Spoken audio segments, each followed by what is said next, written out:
Small towns share the frowns. It's Rhyme and Reason 851. Here's your rhyme and reason. Oh, yeah. Hey there, Tony here. You've heard of the Bible Belt in America, right? It's that section of the country where I guess the stronger force of Christianity is still in play. Alabama is one of those states in that so-called Bible Belt. So it might surprise you to hear that even in small towns in Alabama, part of that Bible Belt, police have to deal with perverts. Yeah, even in public shopping areas, in broad daylight. Come to think of it, is there any such thing as narrow daylight? I don't know. Anyway, now small towns in America aren't much different from the big cities. For example, check out what police said in this headline from one of those small towns.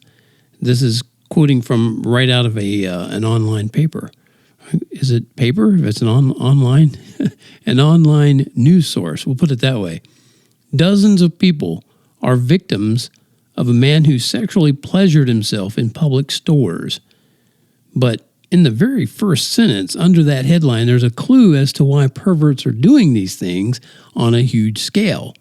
The news article said this: police say dozens of people across our area are victims of 23-year-old Marcus McKillian. He's charged with public indecency after they say he performed various sexual acts in public places. He was arrested today and taken to jail. Tonight, police want to keep him behind bars. So far, 2 victims have come forward. Investigators believe there are more. They say they need more victims to come forward to keep McKillian behind bars. Now, do you see the clue that I was talking about as to why there's a lot of this going on? Police need more victims to come forward to keep McKillian behind bars? Come on. I got to break that down a little bit because there are some layers to that irritating onion, wouldn't you think? Wouldn't you say? Wouldn't you say? I'm saying it. Keeping perverts behind bars does not solve the problem. And they have 2 victims and plenty of video evidence. And that's enough to hand down a serious sentence on this perv. You don't need more victims to prove the crime. So this 23-year-old perpetrator perv should have already faced his charge, heard his sentence, and experienced his punishment.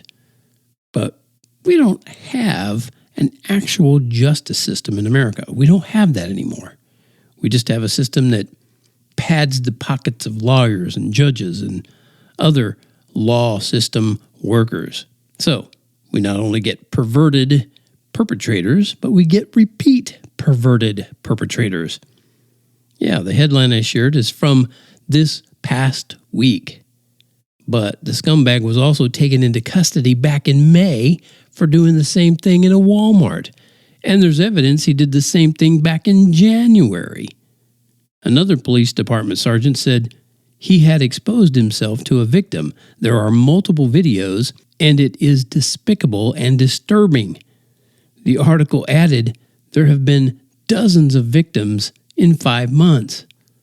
But a police chief said, so it's my intent to prosecute every single case that we can make on him, and we can only do that if the victims come forward. Do you see how stupid that sounds? How stupid that is? The article also said, right now, McKillian has 2 misdemeanor charges for public indecency, which means he's eligible for bond. The police chief said, people who commit these types of crimes have a high tendency to do them again. Yeah, you think? And then get this, the authorities admit there's a lot of these videos that depict very explicit things that he was doing in public. The videos were showing that he was more brazen per video than there are victims that are victims of more than just indecent exposure.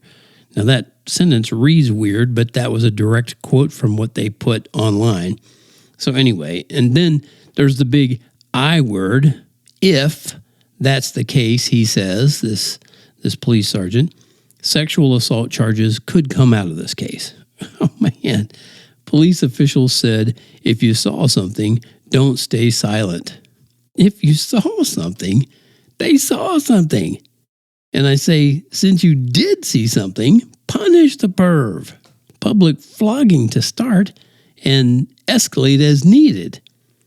Now, ironically, the vast majority of people in America will say that I'm hard-hearted, and they'll call me a bigot or a racist because I dare to call for the public punishment of a flagrant pervert who might not happen to be of the Caucasian swing, let's say.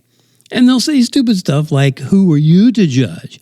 Or you don't know the whole story. Or, pick your regurgitated sound bites, whatever you prefer. But I predict that if my suggestion doesn't become the norm about public flogging and escalating after that, and I'm under no delusion that it will, you can expect small towns to become reduced reflections of the big cities. The process started a long time ago. You think we should just accept that sort of behavior as we shop in our local markets? After all, the man who's pleasuring himself in front of you and even in front of your kids, he's just doing what's right in his own mind, right? Yeah. Come to think of it, who am I to judge? Well, I'm a son of the one true, living, loving God of creation. There's that, for starters. And that's for enders, too, because that's the end of this episode of Rhyme and Reason, brought to you, as always, by TonyFunderburk.com.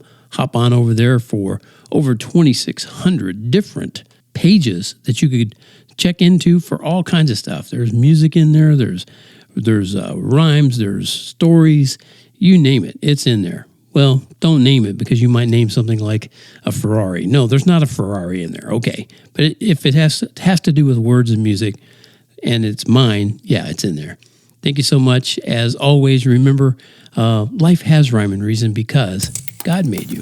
There's a rhyme and reason.